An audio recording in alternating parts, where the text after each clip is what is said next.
그동안 잘들 지내셨습니까? 네. 제가 이 강의를 시작한 지도 벌써 6개월 이상이 넘어가는 것 같아요.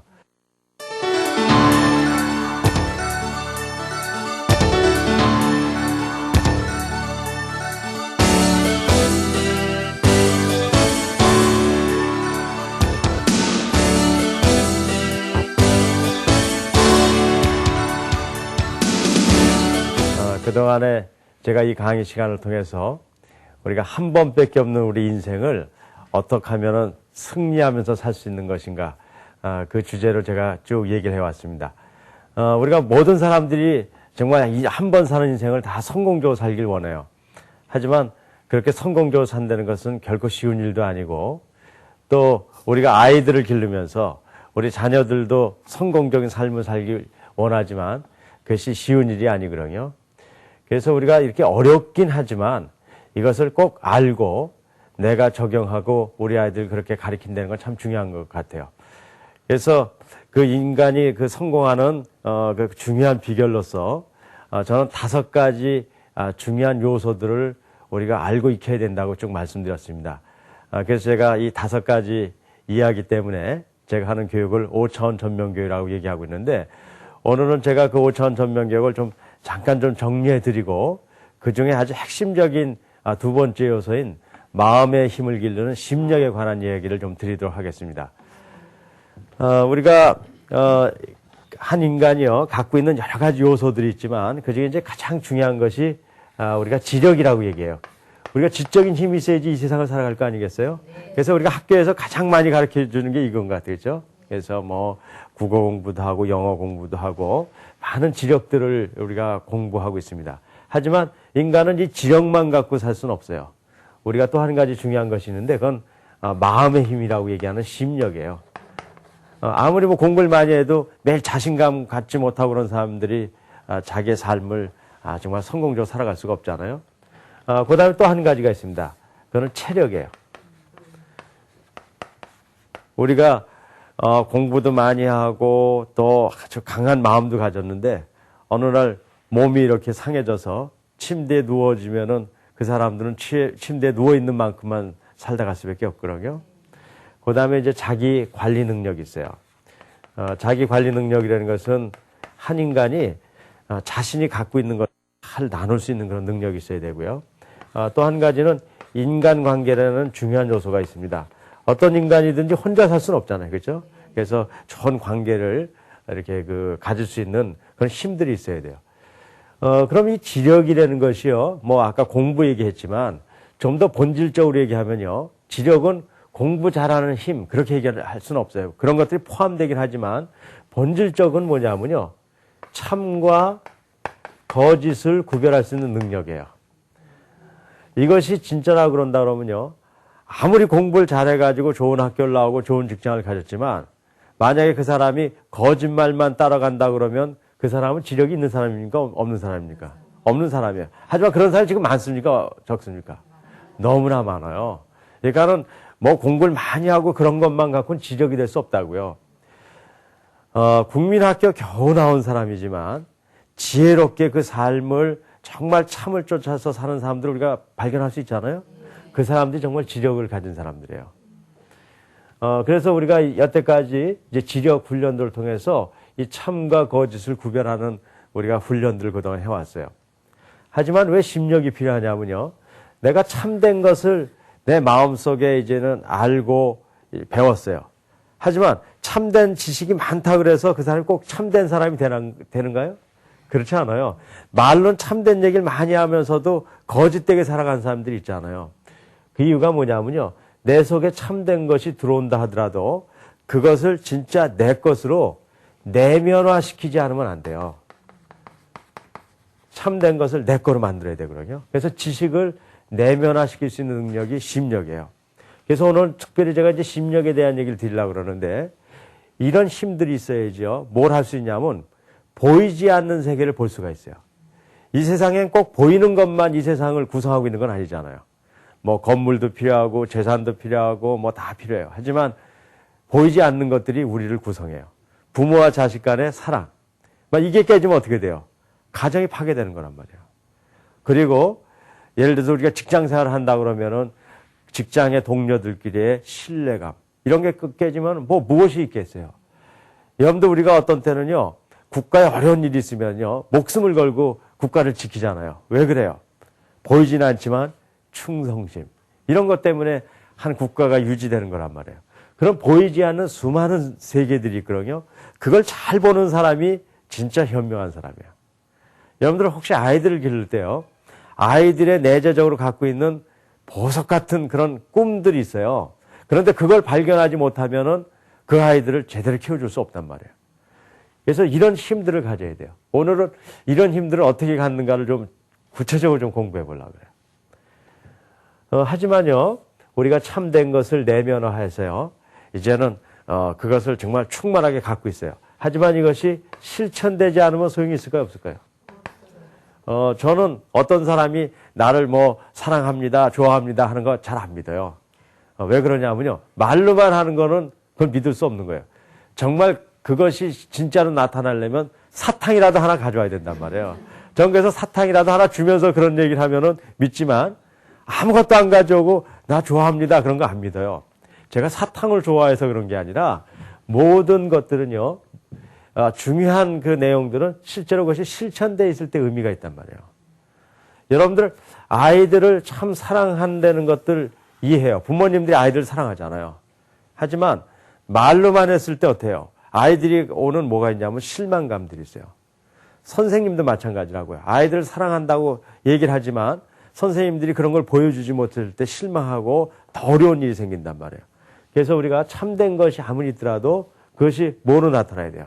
실천을 해줬을 때만 의미가 있다고요. 그래서 실천하는 방법을 우리가 배워야 되고 이런 실천은 몸을 통해서 이루어져요. 그래서 건강한 사람만이 사실 실천할 수 있어요. 여러분들이 아무리 좋은 생각이 있더라도 몸이 아프면 실천할 수 있습니까? 없습니까? 절대로 못해요. 그래서 건강함에 대한 것들을 배우고 그것을 실천하는 방법들을 배워야죠. 하지만 이 두 가지가 더 중요한 것이 있는데 하나는 자기관리인데요. 우리가 이런 것들을 통해서 어떤 힘을 가졌더라도 그것을 어디다 쓰냐는 참 중요해요. 여러분들 힘을 가졌더라도 그 힘을 자기만 챙기는 데 쓸 수 있습니까? 없습니까? 있어요. 뭐 내 것만 챙기는 데 쓸 수 있단 말이에요. 그랬을 때 그 사람이 이 세상에서 존경받고 남들한테 사랑받을 수 있을까? 없을까요? 저는요, 아이들을 키우면서 보니까는 아이들도 철들기 전에는 뭐만 챙깁니까? 자기만 챙겨요. 그럼 귀여울까요? 자기 아이라도 싫어요, 사실요. 뭐 먹을 거 좀 이렇게 사다 놨는데, 아빠도 들고 어머니 들고 나도 먹어요. 그러면 얼마나 이뻐요, 그렇죠? 근데 아빠, 엄마 신경 쓸 거 없어요. 나만 먹어요. 그러면요, 자식이라도 미울 수 있어요. 왜 그러냐면요, 내가 갖고 있는 것도 중요하지만 그것을 어디다가 분배하느냐에 따라서 그 사람의 아주 중요한 가치가 결정된단 말이에요. 그래서 내가 갖고 있는 걸 잘 나누는 방법들을 배워야 돼요. 마지막으로 인간관계에서는 공동체에 대한 걸 배워야 되거든요. 어떤 인간도 아까도 얘기 드렸지만 혼자 살 수 없잖아요. 같이 사는 방법을 배워야 돼요. 그래서 이 5가지를 그동안에 이제 제가 쭉 이렇게 설명을 드렸는데 이제 제가 나머지 이제 시간들을 통해서는 이런 거 하나하나를 좀 깊이 있게 배우는 시간들을 갖도록 하겠습니다. 자, 그럼 심력이라는 것이 지식을 내면화하는 거라고 얘기했어요. 그럼 이제 이것이 구체적으로 이제 뭔가를 좀 설명을 드릴게요. 이제 심력을 이해하려면은 제가 몇 번 지적을 했지만 심력을 이렇게 건드리는 것들이 무엇인가를 알아야 돼요. 어떤 사람이 마음이 약하다 그렇게 얘기하잖아요. 그럼 그 사람을 마음을 강하게 해주고 싶어요. 그러면 그 사람이 이 세상을 살아갈 힘이 있잖아요. 그런데 이렇게 한다고 될까요? 너 왜 이렇게 마음이 약하니? 지금부터 마음을 단단히 먹고 살아. 그럼 마음이 강해집니까? 그렇지 않아요. 마음이 강해지려면 마음이 왜 약해졌는가 그 이유를 알아서 그것을 개선시켜줘야 돼요. 마음을 약하게 하는 이유는 5가지가 있다고 제가 여태까지 설명드렸는데 그걸 한번 좀 여러분들한테 얘기 드릴게요. 첫 번째는요. 목표의식이 없으면 마음이 약해져요. 어떤 사람이요. 내가 해야 될 일이 분명하게 딱 정해지면요. 힘차게 착할 수 있어요. 하지만 우리 아이들을 길러보더라도요. 이 다음에 뭐 될래 물어보면요. 이런 것도 아니고 저런 것도 아니고 글쎄요 하는 아이들은 어떻게 되냐면요. 그냥 평소에는 그냥 지나가는 것 같아요. 하지만 어려운 일이 탁 생기면요. 그것을 치고 갈 수 있는 힘이 없단 말이에요. 학교에서 성적이 낮은 아이들한테 너희 다음에 뭐 될래 물어보면요, 정확하게 얘기하지 못해요. 그건요, 그 아이들이 공부를 못하기 때문에 목표의식이 없는 게 아니에요. 거꾸로 하라고요. 목표의식이 없기 때문에 어떻게 되는 거예요? 맞아요. 자기가 가지고 있는 일들을 딱 차고 갈 수 있는 힘들이 없으니까 결국은 공부를 못하게 되는 거지. 그러니까 마음의 문제, 목표의식의 문제가 뭐까지 연결되냐면요, 지력이라는 공부에까지 연결을 준다는 거예요. 그래서 심력을 키우기 위해서는 목표의식을 키우는 것이 가장 중요해요.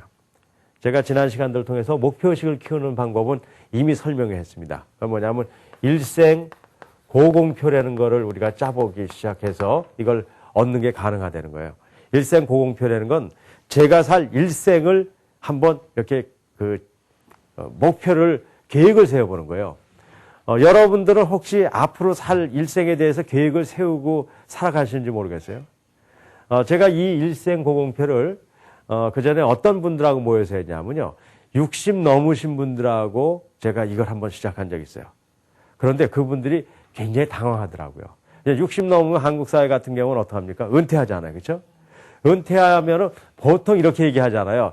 여태까지 애써서 일했으니까 60 넘어서는 만약에 좀 이렇게 경제적 여유가 있으면은 뭐 한다고 보통 얘기들 할까요? 여행도 다니고 좀 편히 쉬고 싶다고 얘기하잖아요. 그런데 그게 정말 될 것 같으세요? 여행도 언제 다녀야지 여행이 재밌는지 아세요? 힘 있을 때 다녀야지 재밌는 거예요. 60 넘고 70대까지요, 여행만 매일 여행 다니라고 그래봐요. 그럼 뭐예요? 그건요, 고생하라는 얘기나 마찬가지예요. 실제로 여행 몇 번은 재미있을 수 있어요. 하지만 60 넘어서요, 여행 몇 번 다니고 나서 그럼 힘 빠지면 그때 뭐 할 거예요? 할 게 없잖아요.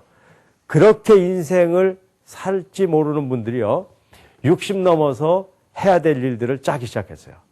그렇게 하고 나서요, 많은 분들이 변했어요. 60 넘어서도 내가 예를 들어서 80까지 산다 그러면 몇 년을 일할 수 있어요? 20년을 그냥 무료하고 의미 없이 보내는 것이 아니라 그 계획을 짜고 살면서 변화된 분들을 제가 많이 봤거든요. 그래서 목표의식을 가졌느냐 안 가졌느냐 매우 중요하고, 그것을 구체적으로 훈련할 수 있는 이런 일생고공표 같은 걸 작성해 보는 건 참 중요해요. 그러니까 여러분들이나 저나 우리 아이들도 이런 것들이 필요하다는 것이죠. 두 번째는요, 정서력과 반응력이 이제 두 번째, 세 번째를 한꺼번에 이렇게 표현해서 말씀드릴게요. 이 정서력과 반응력이 있어야지 이 심력을 키워줄 수가 있어요. 뇌생리학적으로요, 인간의 뇌가 두 개로 이렇게 나눠졌다는 얘기 들어보신 적 있으세요? 하나는 좌뇌고 하나는 우뇌라 그러죠. 이게 왜 이렇게 중요하냐면요, 이 뇌가 이렇게 나눠져 있는데 하는 역할이 틀려요. 이제 좌뇌 같은 경우에는 논리적인 것들, 바로 이런 지력 같은 것들이에요. 공부하면은 그런 것들 논리적으로 연구하는 것이고, 그다음에 우뇌는요, 정서적이고 어떤 그 감정에 대한 활동들을 하는 것이에요. 그런데 만약에요, 어떤 사람이 공부만 열심히 해요. 그러면은 뇌생리학적으로 어느 쪽만 발전할까요? 좌뇌는 발전하지만 어느 쪽이 발전하지 않을까요? 우뇌가 발전하지 않잖아요. 이제 그럴 경우에요, 어떤 일이 생기냐면요, 오로지 지력 공부를 열심히 하면 지적인 힘이 커질 것 같지만 그렇지 않다는 거예요. 거꾸로 되는 거예요. 지적인 힘이 되레 약화된다는 거예요. 왜냐하면요, 공부할 때요, 가장 중요한 건 뭐냐면요, 창의력이에요. 요즘 창의력 얘기 많이 하잖아요. 그래서 뭐 창의력 훈련도 하고 그러잖아요. 하지만 본질적으로요, 창의력은 어디서 오냐면요, 두 군데서 와요. 하나는 열심히 공부하면 논리적인 걸 통해서 창의력이 와요. 또 한 군데는 어디서 오냐면요, 상상력이 많을수록 창의력이 있지 않겠어요? 상상력이라는 거는 생각 못했던 걸 이렇게 생각해내는 거 아니에요. 근데 그런 상상력은 이런 지적인 데서 오는 게 아니라 어디서 오냐면요, 바로 정서력에서 오잖아요. 그렇잖아요. 우리의 감정이 이렇게 잘 메마르지 않았을 때 상상력이 많아지는 거 아니에요. 감정이 메마르지면요, 상상도 잘 되지 않아요. 그렇기 때문에요, 우리나라에서 지금 그 가장 큰 문제가 뭐냐면요, 우리나라는 진짜 좋아하는 게 뭐예요? 지력이죠. 여러분들 마찬가지죠. 우리 아이들이 공부 잘하는 게 최고잖아요. 그래서 지력에 초점을 맞추지만 진짜 지력 있는 사람을 만들어내지 못하거든요. 왜 그러냐면요, 열심히 공부해서 우리끼리 경쟁해서 뭐 좋은 대학은 갈 수 있어요. 하지만 세계 무대에 가면 항상 우리가 뒤떨어져요. 쉽게 얘기하면 노벨상 하나도 우리나라는 탈 수가 없어요. 과거도 못하고 지금도 못하고 안타깝지만 당분간 못할 거예요. 우리나라 사람들이 머리가 좋거든요. 그런데 열심히 지력을 땄는데도 노벨상 하나 못하잖아요. 그 이유가 왜 그러냐면요. 노벨상을 타기 위해서는 학문의 대가가 돼야 되는데 학문의 대가는 창의력을 가져야 되는데 지적인 힘만 길러서는 창의력이 반만 개발된단 말이에요. 반은 어디서 와야 돼요? 이런 정서력에서 와야 되잖아요. 그러니까 실제로요. 진짜 노벨상을 타고 지적인 힘을 가지려면 지력만 키워서 되는 게 아니라 뭐를 같이 키워야 돼요? 그렇죠. 심력과 지력을 같이 키워줘야지 여기서 진짜 지력의 힘이 나오는 거예요. 그런데 우리는 뭐를 빼고 지금 교육을 해요? 심력을 거의 빼고 교육하잖아요. 그러니까는 아무리 힘을 발휘해봐야 어디까지만 가는 거예요? 반밖에 안 되는 거예요. 그러니까 우리나라 사람들이 머리도 좋고 능력도 있어요, 사실은요. 우리나라 사람들 충분히 노벨상 탈 수 있는 사람들입니다. 하지만 이미 교육 시스템 내에서 그런 학문의 대가가 될 수 있는 힘을 무너뜨려 버린 거란 말이에요. 그래서 여기서 나올 수가 없는 거예요. 그렇기 때문에요. 진짜 우리가 마음의 힘을 갖기 위해서는 정서력과 이런 반응력들을 길러줘야 돼요. 이 반응력은 정서력과 연결되는 건데요. 반응력은 이런 거예요. 슬픈 걸 봤을 때 슬퍼하는 거. 그게 반응하는 거죠. 슬픈 거 봤는데 막 까르까르 웃고 그런 거는 반응하는 게 아니라 약간 이상해진 거예요. 그렇잖아요. 그 다음에 기쁜 걸 봤을 때 어떻게 돼요? 기뻐해야 되잖아요. 그 다음에 감사한 일을 당했을 때 어떻게 돼요? 고마워해야 되잖아요.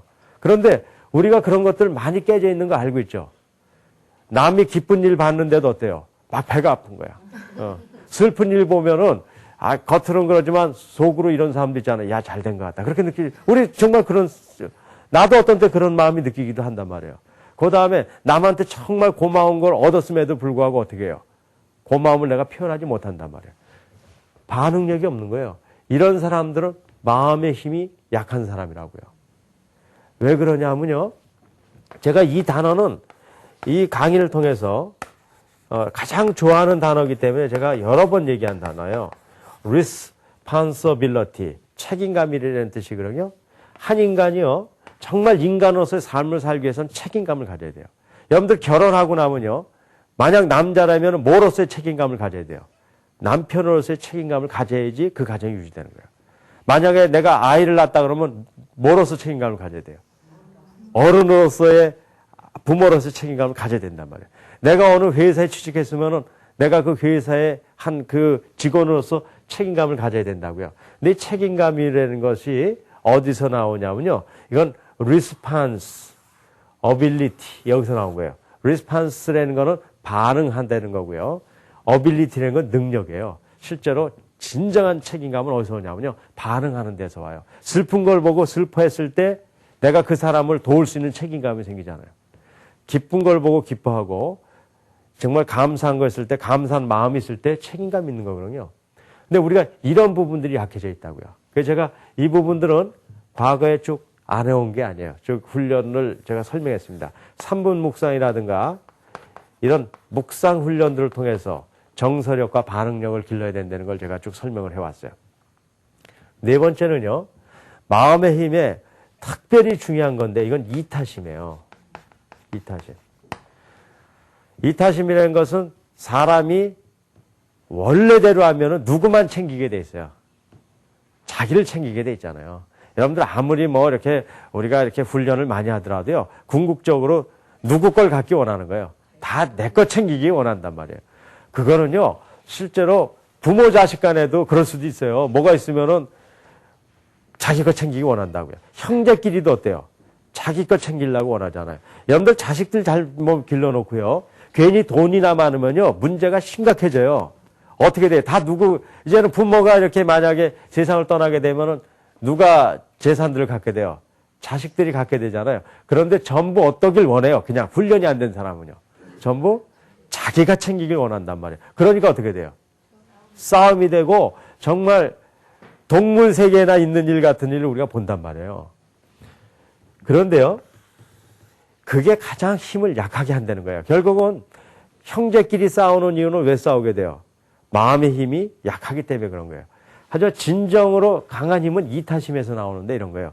이기심을 가지고 무엇을 할 수는 있어요.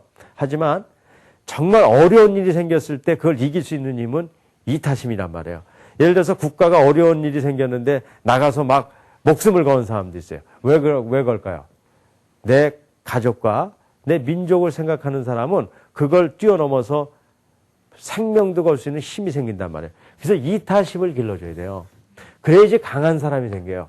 그런데 지금 한국 사회에서 가장 문제가 뭐냐면요. 이 이타심을 길러주는데 우리가 상당 부분에 실패했어요. 왜 그러냐면요. 우리가 갖고 있는 아이들의 교육부터 이것을 우리가 부수면서 가거든요. 우리 아이들 공부할 때 우리가 하고 있는 방법이 이런 거라는 거예요. 얘야, 공부 열심히 해야 된다. 그래야지 이 다음에 잘 먹고 잘 산다는 거예요. 그렇게 우리 가르칩니까? 안 가르칩니까? 거기다 한마디 더 하는 분들이 있어요. 부모 중에서. 너 공부 열심히 해서 엄마, 아빠 뭐 잘 먹고 잘 살게 하라는 게 아니야. 너 잘 먹고 잘 살라고 공부하라는 거야. 그렇게 하는 분 있습니까? 없습니까? 있죠. 네. 여기 계신 분 다 그렇게 하고 있군요. 그런데 그게 얼마나 무서운 얘기냐면요. 그 얘기는 이런 거예요. 너 공부해서 너나 잘 먹고 잘 살라는 거예요. 그러니까 공부하는 모든 동인을 뭐에다 두냐면 이기심에다 뒀거든요. 그러니까 어떤 일이 생기냐면요. 이 아이가 만약에 커서 자기가 잘 먹고 잘 살게 되더라도 부모를 안위할 수 있어요? 없어요? 안위하는 때도 나오게 돼요. 그럼 부모들은 어때요? 화나잖아요. 그렇죠? 내가 너를 어떻게 키웠는데 이럴 수가 있냐 그러는 거야. 열받아서 그런단 말이에요. 하지만 그렇게 얘기할 수 없단 말이에요. 왜냐하면 걔가 그렇게 된 이유는 원래 그런 아이이기 때문에 그렇게 된 게 아니라고요. 왜 그렇게 됐을까요? 우리가 어렸을 때부터 어떻게 했어요? 너 엄마 아빠 신경 쓸 거 없어. 너 잘 먹고 잘 살라고 공부하라는 거야. 그거를요 귀에 못이 박히도록 들었거든요. 그래서 어떻게 하는 거예요? 효도하는 거예요. 아, 말씀하신 대로 해야지. 뭐 부모 신경 쓰지 말라니까 신경 쓰지 말라는 거죠. 그 악순환이 지금 계속된다고요. 그러니까요, 가정의 문제가 지금 우리 교육에 어려움이 있고 아이들이 잘못됐다 그런 얘기 하잖아요. 저는 절대 그렇게 생각하지 않아요. 제가 세인고등학교라는 걸 세워서 그 학교의 아이들을 뽑아서 했던 얘기를 몇 번 들었을 거예요. 전 세인고등학교에 이런 5천 전면 교육을 하기로 하고 세인고등학교를 이렇게 세우고 학생들을 뽑았을 때 제가 세 가지 조건을 갖고 뽑았다 그랬잖아요. 첫 번째 조건은 학교에서 공부 성적이 하위권 아이들일 거. 두 번째는 학교를 다니면서 많은 어려움과 고통을 경험해본 경험을 가졌을 것. 세 번째, 그 아이들이 약간의 꿈을 가졌으면 좋았을 거예요. 그렇게 해서 내가 학생들을 뽑았다고요. 그렇게 내가 학생들을 뽑으니까 많은 사람들이 우리 학교를 이렇게 이름을 붙일 때 문제가 오는 것이 아니냐고 그렇게 생각을 했어요. 하지만 저는 절대 그렇게 생각하지 않아요. 우리 아이들은 절대 문제가 아니고요. 그 안에 보석 같은 꿈과 비전이 숨겨져 있는 아이예요. 하지만 문제아가 아니라 그 뒤에 있는 문제 있는 부모나 문제 있는 교사나 문제 있는 다른 사람들 때문에 어른들 때문에 문제점을 갖게 된 아이들이 절대 문제가 아니란 말이에요. 그 아이들이요 처음에 뽑아서 우리가 교육해 보니까요 가졌던 가장 큰 문제가 이기심이에요. 이기심. 왜냐하면 그 아이들의 특징이 아니에요. 그냥 우리의 보편적인 특징이에요. 우리가 어떻게 길렀어요? 이기적으로 길렀기 때문에 그렇단 말이에요. 우리가 지난 3년간 그 아이들의 이기심을 바꿔주기 위해서 노력했어요. 정말 어려운 작업이었어요. 우리가 분명하게 우리 아이들한테 얘기했어요. 너희들이 공부하는 이유는 너 잘 먹고 잘 살기 위해서가 아니다는 거예요. 네가 공부해야 되는 이유는 너도 잘 먹고 잘 살아야 되겠지만 너 때문에 네가 속해 있는 너희 가정과 우리 사회와 우리 민족이 잘 먹고 잘 살기 위해서 하는 것이라는 것을 이야기했어요. 아이들이 그 얘기를 듣고 그렇구나 받아들일까요? 어떨까요? 그렇지 못해요. 왜냐하면 얼마나 많은 시간들을 이기적인 훈련을 했는데 그게 되겠어요. 하지만요. 우리의 노력이 헛되진 않은 거예요. 우리가 3년이 지나고요. 그 아이들이 이제 졸업을 할 때가 됐어요. 졸업할 때 그 아이들의 쭉 앞으로의 목표를 이렇게 받아봤습니다. 그런데 재밌게도요. 60% 넘는 아이들이 자기네들이 나중에 이 사회에 나가서 또 대학도 가고 그렇게 해서 자기가 힘을 쌓은다면은 그 힘을 가지고 남을 위해서 살겠다는 것들이 대다수였어요. 학교를 세우고 그 다음에 좋은 기업을 세워서 그것을 남을 도우고 그 다음에 해외 나가서 우리 어려운 사람들을 돕고 또 특별히 우리나라는 앞으로 남북의 문제를 해결해야 되잖아요. 우리 북한 주민을 지금 빵으로 돕고 있잖아요. 그렇죠? 하지만 우리가 빵만 갖고 될까요? 안 될까요? 안 돼요. 우리가 도와야 될 또 다른 것들이 있단 말이에요. 우리 아이들이 벌써 그런 마음을 갖는 거예요. 이 다음에 남북한이 교류가 되면은 거기 가서 돕겠다. 그런 아이들이 여러 명 나오는 거예요. 제가 세인이라고 학교를 세운 이유는 세기를 품은 바른 인간이 되라 그래서 제가 세인이라고 했거든요. 졸업한 지 3년 만에 저희 세인고등학교 얘기는 들으셨을 거예요. 저희 학교는 처음에 그렇게 시작했어요. 그래서 3년 후에 공부는 안 시키고 이런 것만 하고 있으니까 대학이냐 가랴 그렇게 생각했어요. 하지만 우리 학교 학생들은 정시 보기 전에 52%가 다 대학 갔어요. 그렇게 하고 12%가 해외 유학을 갔어요. 러시아로, 중국으로, 필리핀으로, 호주로, 미국으로 갔단 말이에요. 왜 그래요? 그들의 목표의식이 바뀌고 그들의 반응력과 정서력을 통해서 그들의 책임감이 생기고 이타심이 뭐로 바뀌는 거예요? 이기심으로 바뀌면은 그런 마음, 그런 걸 통해서 무슨 힘이 바뀌는 거예요? 마음의 힘이 바뀌어버리는 거란 말이에요. 그래서 실제적으로 그 마음의 힘이 바뀌면은 그것이 단순히 마음이 바뀌는 거로 끝나는 것이 아니라 그 힘들이 공부하는 대로 자기의 힘을 발휘해서 자기 인생을 살아가는 대로 바뀌어버리는 거란 말이에요. 그래서 이런 심력들을 키우는 것들이 근본적으로 한 인간을 바꿔주는 거예요. 여러분들 공부도요, 마음에 따라서 공부를 할 수도 있고 안 할 수도 있어요. 제가 대학에서 이렇게 강의를 할 때 보니까요, 군대 갔다 온 학생들은 대다수 공부를 열심히 할까요? 열심히 안 할까요? 그거 어떻게 하세요? 그거 아시죠? 그거 맞아요. 우리가 복학생이라고 그러잖아요. 복학생들은 대다수 공부를 열심히 해요. 왜 그러냐면요, 이유가 있어요. 군대 가기 전에는 뭐 이게 철없이 뭐 그냥 뭐 이게 놀기만 했다가 군대 가서 고생을 많이 했어요. 그러면서 뭐가 들까요? 맞아요. 철이 드는 거예요. 철이 든다는 건 뭐냐면요, 머릿속에 새가 들어오는 게 아니고 뭐가 되는 거예요? 마음의 힘들이 바뀌는 거예요. 마음의 힘이 바뀌면 그 마음의 힘을 바뀐 거로 끝나는 것이 아니라 그걸 통해서 공부를 하거나 자기 일을 하거나 그런 삶의 모습이 바뀐단 말이에요. 여러분들 우리 아이들을 기르면서요, 그 아이들의 여러 가지 문제들이 있잖아요. 뭐 공부를 안 한다든가 뭐 여러 가지 문제가 있을 때 그것을 고쳐주는 방법이 공부 안 하는 애들 공부 막 하라고 그래서 공부되는 게 아니란 말이에요. 친구들하고 문제가 막 있을 때 친구들하고 관계를 잘하라고 해서 해결되는 것이 아니라 본질적으로 뭘 바꿔줘야 돼요? 마음의 문제를 건드려줘야 된단 말이에요. 목표를 키워주고. 그래서 이런 것들이 우리가 이제는 건드려줘야 될 이 심력의 가장 중요한 것이에요. 오늘 특별히 5번째 얘기를 드리려고 해요. 이 5번째는 이런 것들과 아울러서 뭘 해야 되냐면요, 바로 지식의 내면화 능력을 가져야지만 이것이 가능하다는 거예요. 자, 그럼 지식의 내면화라는 것이 뭔가를 좀 설명을 드릴게요. 지식의 내면화라는 건요, 내가 예를 들어서 큰 꿈을 가져야 되겠다 이렇게 생각을 하더라도 그건 그냥 지식일 뿐이에요. 그것이 정말 큰 꿈을 가지려면 이것이 내 마음속에 탁 박혀서 정말 그것이 내 것이 돼야 되거든요. 그런 것들이 이제 내면화라고 그러는데요. 내면화가 되려면요, 실제로 내면화가 되는 훈련을 해야 돼요. 그 훈련을 했을 때 나온단 말이에요. 그걸 제가 좀 여러분들에게 설명을 드릴게요. 이런 그 내면화 과정들을 통해서 나 자신과 우리 아이들이 바뀔 수가 있어요. 자, 그럼 이렇게 보십시다.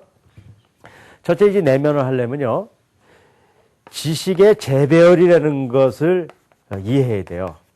제가 이거는 지력할 때 얘기 드린 거예요. 지력할 때 얘기를 드렸지만 이 지식의 재배열이라는 것이 내면화를 일으키는 거예요. 이게 뭐냐면요, 전화번호부가 100개 있을 때 그 전화번호 100개를 제가 쭉 사람을 만난 대로 적어뒀어요. 하지만 어느 날 시간을 잠깐 내세요. 재배열을 시켜요. 어떻게 하냐면요, 이 100개를 김 씨는 김 씨대로 모으고 최 씨는 최 씨, 이 씨는 이 씨대로 모았어요. 그럼 똑같이 100개죠. 하지만 가치가 같을까요, 틀릴까요? 다르죠. 왜 달라졌을까요? 지식을 어떻게 했으니까요? 재배열. 배열을 다시 하면은 가치가 변화지는 거예요.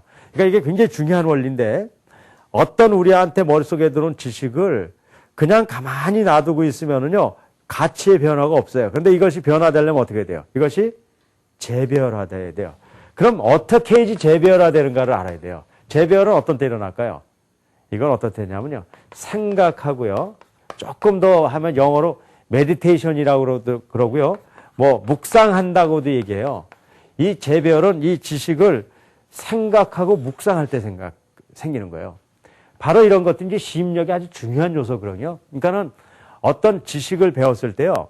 그 지식을 계속해서 생각하고 있는 것과 지식을 그냥 갖고 있는 거하고는 틀리다는 거예요. 그래서 요 지식을 제가 재배열하고 묵상하는 방법을 제가 오늘 짧지만 설명을 드릴게요. 이 부분을 여러분들 잘 인식하면은 여태까지 알았던 지식을 한 단계 높일 수 있는 그런 계기를 만들 수가 있는 거예요. 이런 방법은요, 학교에서 공부한 많은 지식들을요, 실제로 재배열시킴으로써 여러분들이 굉장히 많은 힘들을 얻을 수가 있어요. 혹시 여러분들 학교에서 배운 수학이 지금 도움됩니까? 안 됩니까? 별로 도움 안 되죠. 그렇죠? 학교 때 배운 국어 도움이 됩니까? 안 됩니까? 국어는 좀 도움이 되는 것 같아요? 그럼 다행이네. 그럼 역사 좀 도움이 됩니까? 도움이 안 됩니까? 그거 돼요. 다행이네. 그래, 과학은요? 네. 그럼 여러분들 학교에서 공부한 것들이 도움이 되는 것도 있고 도움이 안 되는 것도 있다고 볼 수 있잖아요. 하지만 그렇지 않아요. 사실 학교에서 배우는 모든 공부는요, 우리 삶에 직접적으로 다 도움이 되는 거예요. 그런데 어떤 거는 왜 도움이 되냐면 그것이 내 속에서 재배열돼서 그것이 내면화되면 내게 돼서 도움이 되는 거고, 배워봤자 머릿속에서 그냥 지식으로만 갖고 있으면 아무 도움이 안 되는 거예요. 그래서 어떤 공부가 됐건 그것을 재배열하고 그것을 내면화시키는 그런 훈련들을 해볼 필요가 있어요. 자, 이것을 재배열하기 위해서는요, 첫째 이제 생각을 해야 되는데요. 다시 얘기하면 이제 묵상을 해야 되는데요. 자, 학교에서요, 이제 어떤 지식을 배웠다고 생각합시다. 예를 들어서 이조 시대 세종대왕이 한글을 어떻게 했죠? 한글을 만들어냈어요. 그렇죠? 이걸 누구하고 같이 했죠? 집현전 학자들하고 같이 했다. 이런 걸 배웠어요. 이렇게 배웠으면요, 여기서 그냥 지식으로는 세종대왕이 어느 시대의 사람이라는 걸 알 수 있죠? 이조 시대 사람이라는 걸 알 수 있고요. 또 뭘 만들었죠? 한글을 만들고요. 어떤 사람들하고 같이 했어요? 집현전 학자들하고요. 자, 이거는 지식이에요. 그럼 이건 뭘까요? 지력이해가 하는 거 아니에요? 그렇죠? 이런 지식이 있는 거예요. 하지만 이렇게 알고 있는 것과 이것을 계속해서 생각하고 있으면은 다른 것들이 나오기 시작해요. 자, 이걸 계속 이걸 생각한다고 봐요. 그러면은 여러분들 한글이라는 게 우리나라에서 아주 중요한 의미를 갖잖아요. 그렇죠? 만약에 글이 없다 그러면 그 이전에는 우리가 글이 있었어요? 없어요? 없었잖아요. 그렇죠? 글이 없었던 거를 글을 만들었다는 것은요, 우리 역사에서 하나의 중요한 이렇게 변화를 준 거거든요. 그렇게 하고 여기서요, 세종대왕이 참 뛰어난 분이라고 얘기해요. 하지만 이분 혼자 무슨 일을 할 수 있을까요? 없을까요? 없어요. 그럼 이런 학자들하고 했다 그러면, 세종대왕은 자기 혼자 어떤 일을 한 것이 아니라 많은 사람들과 어떻게 했어요? 같이 어떤 요즘 하면 팀 사역을 한 거예요. 그렇죠? 팀으로 일을 했고, 그 다음에 이 사람이 한글을 만들기 위해서는 왜 한글을 만들었는지 여러분들 혹시 아세요? 한글을 만들고 한 얘기가 있어요. 많은 사람들이 그때는 뭐만 있어요? 한문만 있으니까 한문을 다 할 수 있어요? 없어요? 그러니까는 나머지 한문을 모르는 사람들을 어떻게 생각했을까요? 맞아요. 불쌍히 생각해가지고 한글을 만들었다고 그러거든요. 그럼 이 사람이 한글 만들었다는 거를 넘어서서 우리 그때 그 국민들을 어떻게 할 수 있어요? 생각하고 사랑하고 아꼈다는 그런 것들을 알 수가 있잖아요. 그렇죠? 그냥 우리가 이조 시대 세종대왕이 한글을 만들어냈다, 집현전 학자 이렇게 나오면은 요거만 이렇게 안 사람은 그냥 이것만 아는 거예요. 하지만 생각한 사람은 뭘 하냐면요, 그냥 이 글을 갖고 뭘 하냐면, 세종대왕은 그 당시 많은 학자들 어떻게 했어요? 그런 말 없어요, 이게요. 어떻게 했어요? 잘 협조하고 팀 사역을 통해서 새로운 일을 한 사람이라는 걸 알 수 있어요. 그리고 세종대왕은 그 본질상 국민들을 어떻게 되는 걸 알 수 있어요. 사랑하고 아꼈기 때문에 새로운 시스템을 만들어냈다는 걸 알 수 있잖아요. 자, 지금 그런 게 여기 쓰여져 있어요, 없어요? 없어요. 하지만 왜 이런 게 나온 거예요? 어떻게 했기 때문에 그래요? 오랫동안 생각했기 때문에 그래요. 여러분들 이게 굉장히 중요한 지금 요소를 얘기하는 거예요. 우리가 과학 배운 거 도움이 안 된다고 얘기하잖아요. 아니에요. 그건 왜 그렇게 도움이 안 됐을까요? 머릿속에 지식으로만 넣었기 때문에 그래요. 하지만 그걸 만약에 생각할 기회가 있었다 그러면 절대 그렇지 않아요. 엄청나게 많은 것들을 거기서 찾아낼 수가 있어요. 예를 들어서요. 제가 이 5차원 전면교육을 왜 발견했는지 아세요? 바로 제가 과학의 한 법칙을 고민하다가 찾아낸 거란 말이에요. 여러분들 과학의 법칙이에요. 리비의 법칙이라는 것이 있어요. 이렇게 리비의 법칙이라는 게 있거든요.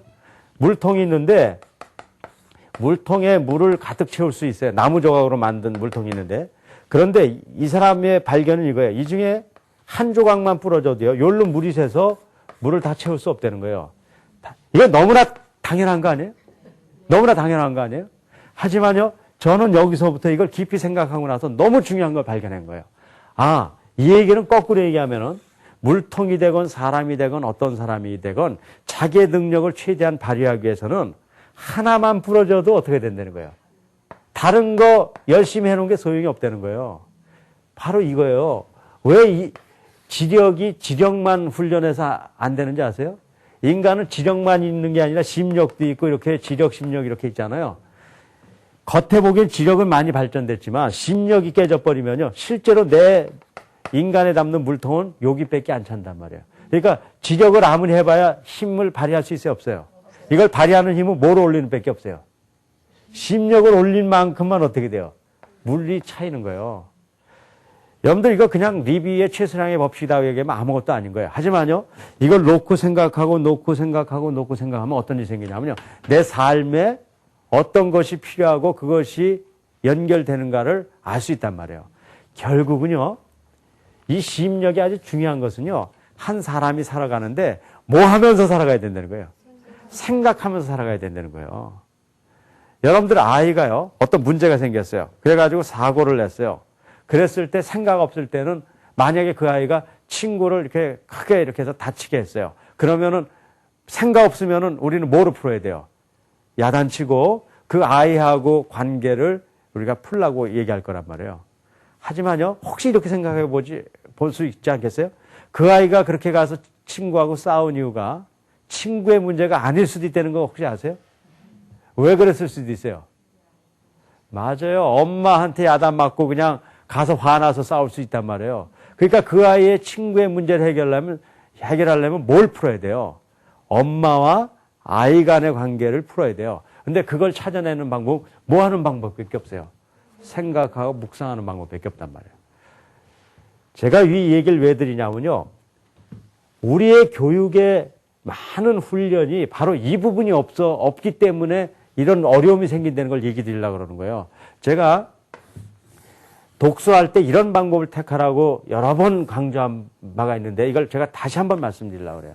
우리는 60분 시간이 있으면요. 60분 동안에 책을 읽어요. 그러니까 뭐만 하려고 그래요? 지식만 머리에 담으려고 그래요.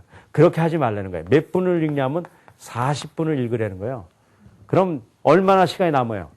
20분 남잖아요. 그럼 20분 동안 어떻게 하라는 거예요? 더 읽지 말고, 더 읽으면 안 돼요. 내가 읽은 내용을 갖고 20분 정도 생각하고 그 생각한 것을 적으라 그랬어요. 이렇게 쭉 적어보는 거예요. 이렇게 해야지만 실제로 우리가 갖고 있는 지식이요. 쓰여질 수 있는 그런 하나의 지식이 될 수 있어요. 그것이 실제로 내 것으로 어떻게 돼요? 내면화된단 말이에요. 내면화. 하지만 우리는 공부를 하고 나서요. 내면화시킬 수 있는 시간과 과정이 없어요. 어떻게 해요? 그냥 지식을 머리에 넣고 그 다음에 땡 끝나는 거예요. 근데 지식을 넣으면 뭐는 할 수 있어요? 시험은 볼 수 있단 말이에요. 하지만 여러분들 기억나요? 역사 시험 겨우 가서 봤는데 시험 보고 나오자마자 어떻게 되는 거예요? 다 잊어버리잖아요. 그러니까 그것이 나의 역사의식으로 오지 못한단 말이에요. 이것이요. 학교에서부터 됐기 때문에 인생을 살면서도 어떻게 살아요? 이렇게 살아간단 말이에요. 생각 없이 사는 거예요. 사실 대책 없이 살아가는 거예요. 이렇게 되면요. 우리의 삶이 깊이 있어지지가 않아요. 그리고 실제로 그것이 어떤 가치관을 가지고 살아간다는 것이 어렵단 말이에요. 그렇기 때문에 우리의 이제는 우리의 삶과 교육에 있어서 특별히 이제는 우리의 교육이 지적인 힘을 얻는 것만으로 안 되고 뭐를 같이 얻는 것 훈련해야 돼요. 마음의 힘을 얻는 그런 훈련들을 해나갔을 때 정말 우리가 세상을 차고할 수 있는 그런 강한 힘들을 우리 모두가 가질 거라고 생각합니다. 오늘도 제가 여러분들 이 강의 내용을 통해서 혹시 질문이 있으면 몇 가지 질문을 받고 제가 우리 강의를 마치도록 하겠습니다.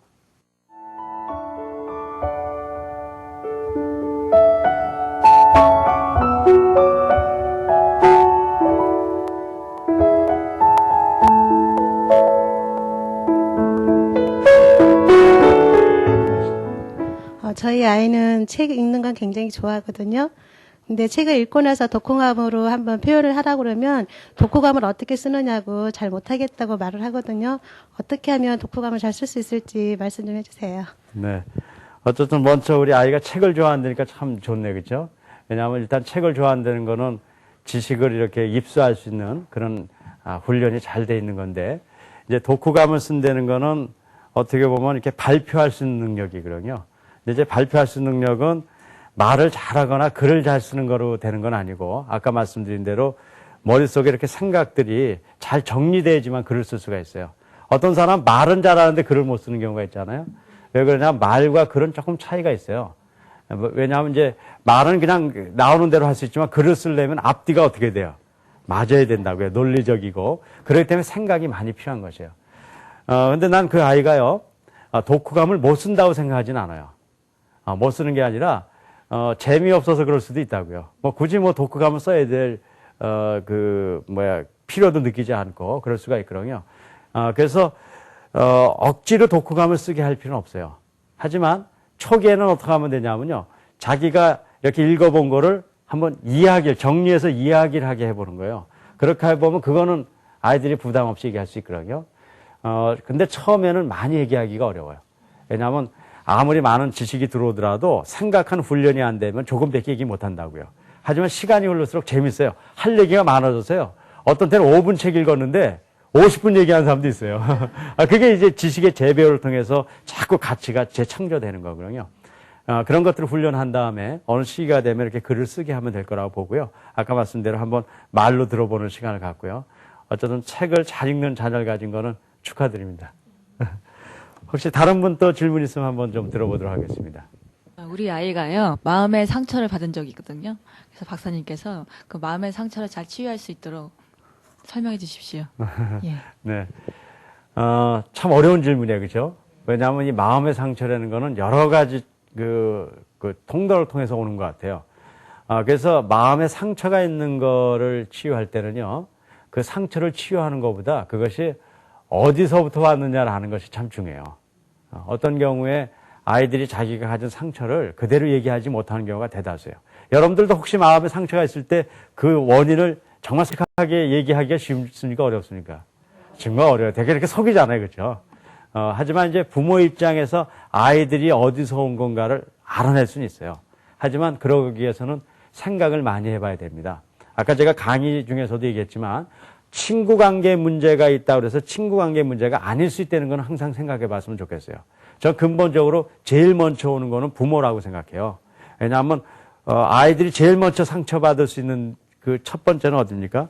부모라고요. 그렇죠? 그 다음엔 어딜까요? 학교 가면은 친구보다는 친구들끼리는요 그렇게 크게 상처를 안 받아요. 왜냐하면 같이 또래니까요. 그 다음에 누굴까요? 선생님들. 그 다음에 이제 아이들이 철이 들면서 누구하고 저길 받을까요? 친구들하고 받는다고요.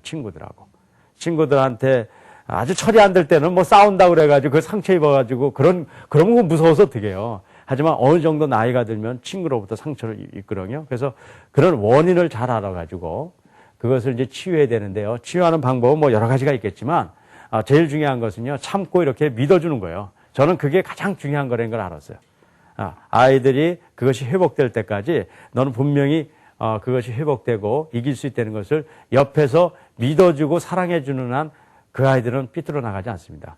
하지만 또 삐뚤어 나갈 수 있어요. 하지만 어떻게 할 수 있어요? 다시 돌아올 수 있어요.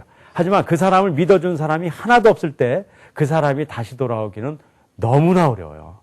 그런 의미에서 우리 모두가 정말 우리 자녀들에 대해서 그 아이들이 어떤 상황에 있든지 그걸 믿고 또 사랑해주는 우리 모두가 되길 바라면서 오늘 모든 강의를 여기서 마치도록 하겠습니다. 감사합니다.